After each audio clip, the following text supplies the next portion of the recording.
ಗುರುಜಿ ವಿರಾಮಕ್ಕೂ ಮುನ್ನ ತಿಳಿಸ್ಕೊಡ್ತಿದ್ರಿ ಈ ಒಂದು ದೇಸಿ ಕಲೆಗಳು ಮಲ್ಲಗಂಬ ಇರಬಹುದು ಅಥವಾ ಮಲ್ಲ ಯುದ್ಧ ಯಾವಾಗ ಪ್ರಾರಂಭ ಆಯ್ತು, ಅದರ ಹಿನ್ನೆಲೆ ಏನು ಎತ್ತ ಅಂತ ಮಾತುಕತೆ ಮುಂದುವರಿಸೋಣ.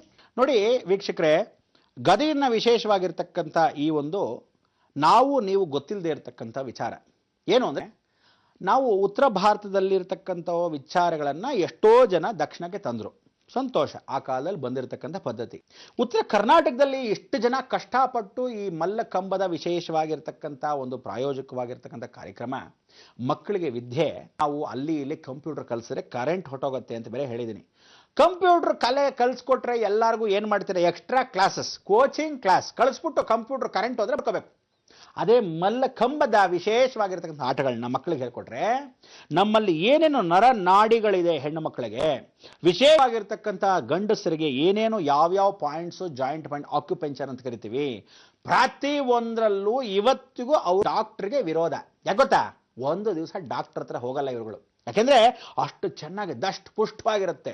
ನೀವು ಆ ಪ್ಯಾಕು ಈ ಪ್ಯಾಕು 6 3 ಪ್ಯಾಕು 4 ಪ್ಯಾಕು ಅಂದ್ರಲ್ಲ, ಫುಲ್ ಪ್ಯಾಕ್ ಬಿಟ್ಟು ಎಲ್ಲಾ ಪ್ಯಾಕು ಜೀವನದಲ್ಲಿ ಆಗಬೇಕು ಅಂದ್ರೆ ಒಬ್ಬ ಮನುಷ್ಯ ಇಷ್ಟು ಚೆನ್ನಾಗಿ ಇದನ್ನು ದಣಿಸಿ ಆ ದೇಹವನ್ನು ದಕ್ಕಂಥದ್ದು. ಇದು ಎಲ್ಲಿಂದ ಬಂತು ಅಂದ್ರೆ ವೇದವ್ಯಾಸರು ಹೇಳ್ಕೊಟ್ಟಿದ್ದು. ಅದಕ್ಕೆ ಇವತ್ತು ಕುಮಾರ ವೇದವ್ಯಾಸರು ವಿಶೇಷವಾಗಿ ಬಂದಿರತಕ್ಕಂಥ ಅನುಗ್ರಹ ಅವರ ಜಯಂತಿ. ಅವರೇ ಸ್ವತಃ ಉತ್ತರ ಕರ್ನಾಟಕದ ಭಾಗದಲ್ಲಿ ಬಹಳ ಜನಕ್ಕೆ ಈ ಮಲ್ಲಕಂಬವನ್ನ ಹೇಳ್ಕೊಟ್ಟಿದ್ದ ದಿನ. ಅದಕ್ಕೆ ವೇದವ್ಯಾಸರಲ್ಲಿ ಕುಮಾರ ವೇದವ್ಯಾಸ ಅಂತ ಏನಿತ್ತು, ಆ ಕುಮಾರ ವೇದವ್ಯಾಸರು ಇನ್ಯಾರೂ ಅಲ್ಲ, ಸಾಕ್ಷಾತ್ ಜಗದೇಶ್ವರ ಅನುಗ್ರಹವನ್ನು ಕೊಡ್ತಕ್ಕಂಥನೋ. ಅಂದಿನ ಕಾಲದಿಂದ ನಾವು ಹೇಳ್ತಕ್ಕಂಥ ಜಯಂತಿಯಲ್ಲಿ ಸ್ಮರಣೆ ಮಾಡ್ಕೊಳ್ತಕ್ಕಂಥವನು. ಹೇಗೆ ಅಂದ್ರೆ, ಚಿರಂಜೀವಿಗಳು 7 ಜನ, ಅಶ್ವತ್ಥಾಮ, ಬಲಿ, ವ್ಯಾಸ, ಕೃಪಾ, ಹನುಮಾನ್, ವಿಭೀಷಣ, ಪರಶುರಾಮ, ಸಪ್ತೈತೆ ಚಿರಂಜೀವಿ. ಈ ತೊಡೆಯನ್ನು ಹೇಳಿ 7 ಜನದ ಚಿರಂಜೀವಿಗಳನ್ನ ಸ್ಮರಣೆ ಮಾಡ್ಕೊಳ್ಳೋ ಮೊದಲನೇದು ಅಶ್ವತ್ಥಾಮ. ಅಶ್ವತ್ಥಾಮ ಅಂದ್ರೆ ಆನೆ, ಅಶ್ವತ್ಥಾಮ ಅಂದ್ರೆ ದ್ರೋಣಾಚಾರ್ಯನ ಮಗ. ಅಲ್ಲಿಂದ ಬಂದಿರತಕ್ಕಂಥ ಕುಮಾರವ್ಯಾಸರು ಇವರನ್ನಲ್ಲಿ ವಿಶೇಷವಾಗಿ ದರ್ಶನವನ್ನ ಕೊಟ್ಟು ಅವರ ನಮಸ್ಕಾರ ಮಾಡಿ, ಈ ಜಗತ್ತಿಗೆ ನೀನು ಈ ಮಲ್ಲಕಂಬದ ವಿಚಾರವನ್ನ ಮಕ್ಕಳಿಗೆ ತಿಳಿಸು. ಅದಕ್ಕೆ ಮಕ್ಕಳಲ್ಲಿ ಇವತ್ತಿನ ದಿವಸ, ಇಂದಿನ ಮಕ್ಕಳು ನಾಳಿನ ಪ್ರಜೆಗಳು ಅಂತ ಹೇಳೋದು ದೊಡ್ಡದಲ್ಲ, ನೀವೆಲ್ಲ ಪಾಲಿಸ್ಬೇಕು.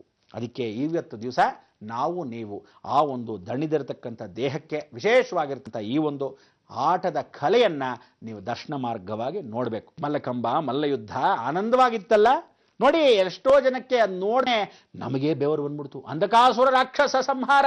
ಅದಕ್ಕೆ ಆ ಬೆವರು ಅವ್ರು ನೋಡ್ದಾಗ ಬರೋದಲ್ಲ, ಎಷ್ಟು ಕಷ್ಟಪಡ್ತಾರೆ ಅಲ್ವಾ.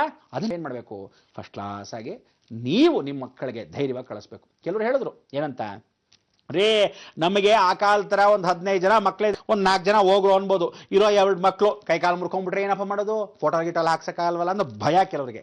ನೋಡಿ, ಈ ಹೆಣ್ಣು ಮಕ್ಕಳು ಎಷ್ಟು ಕಷ್ಟಪಟ್ಟು ಹತ್ತು ದಾರವನ್ನು ಯಾಕೆ ಹತ್ತಿದ್ರು ಅಂದರೆ, ಈ ದಾರದಲ್ಲಿರ್ತಕ್ಕಂಥ ಪಾಯಿಂಟ್ಸ್ ಏನಿದೆ, ಅಲ್ಲಿರ್ತಕ್ಕಂಥ ದೇಹದಲ್ಲಿ ನಾವೇನಂತೀವಿ ಕಾಮಗ್ರಹ, ಹೆಣ್ಣು ಮಕ್ಕಳಲ್ಲಿ ಕಾಮವನ್ನು ದಹನ ಮಾಡ್ತಕ್ಕಂಥದ್ದು ಆ ಬೆರಳುಗಳಲ್ಲೇ ಹತ್ತಿದ್ರು. ನೋಡಿದ್ರೆ ಏಣಿಯನ್ನ, ಆ ದಾರವನ್ನ, ಹಗ್ಗವನ್ನ ಎಷ್ಟು ಚೆನ್ನಾಗಿತ್ತು. ಇದು ನಿಜವಾಗ್ಲೂ ಆ ಹೆಣ್ಣು ಮಕ್ಕಳು ಮಾಡಿರ್ತಕ್ಕಂಥ ಸರ್ವಾಂಗಾಸನ. ಇದನ್ನ ಯೋಗ ಕ್ರಿಯೆಯಲ್ಲಿ ದುಡ್ಡು ಕೊಟ್ಟು ಬಹಳ ಜನ ಯೋಗ ಋಷಿಗಳು ಇದ್ದಾರೆ. ಎಷ್ಟೋ ದುಡ್ಡು ಇಸ್ಕೊಂಡು ಇವತ್ತಿನ ದಿವಸ ಪಾಠಗಳನ್ನ ಹೇಳ್ಕೊಡ್ತಾರೆ, ಫ್ರೀ ಇವ್ರು ಹೇಳ್ಕೊಡ್ತಾರೆ, ಕ್ಯಾಂಪಿಂಗ್ ನಡೆಸ್ತಾರೆ. ಇನ್ನ ಮೇಲೆ ನಾವು ಕರ್ನಾಟಕದಾದ್ಯಂತ ಇರತಕ್ಕಂಥ ಇವರನ್ನ ಪ್ರೋತ್ಸಾಹ ಮಾಡೋ ಒಂದು ಕಾರ್ಯಕ್ರಮ ನಿಮಗೆಲ್ಲ ತೋರಿಸ್ಕೊಟ್ಟಕ್ಕೋಸ್ಕರ ಈ ವಿಚಾರವಾಗಿ ಸಣ್ಣದಾಗ ಒಂದು ತುಣುಕನ್ನು ತೋರಿಸ್ಕೊಟ್ವಿ. ಸಂತೋಷ ತಾನೆ? ಇನ್ನಷ್ಟು ವಿಚಾರ ತೋರಿಸ್ಕೊಳ್ಳೋಣ. ನಾವು ದೇವ್ರ ದರ್ಶನ ಬೇರೆ ಮಾಡ್ಬೇಕಪ್ಪ. ಕಾಯ್ತಾರಿ, ಗೋ ಬಂದೆ. ಗುರುಜಿ, ನಿಜಕ್ಕೂ ನೀವು ಹೇಳ್ದಂತೆ ಮೈನವಿರು ಏಳ್ಸೋ ಒಂದು ಅದ್ಭುತವಾದ ಶ್ರಮ ವಹಿಸಿ ಮಾಡುವಂತಹ ಕಲೆ ಇದು ಅಂತ ಹೇಳಿದ್ರೆ ತಪ್ಪಾಗ್ಲಾರ್ದು.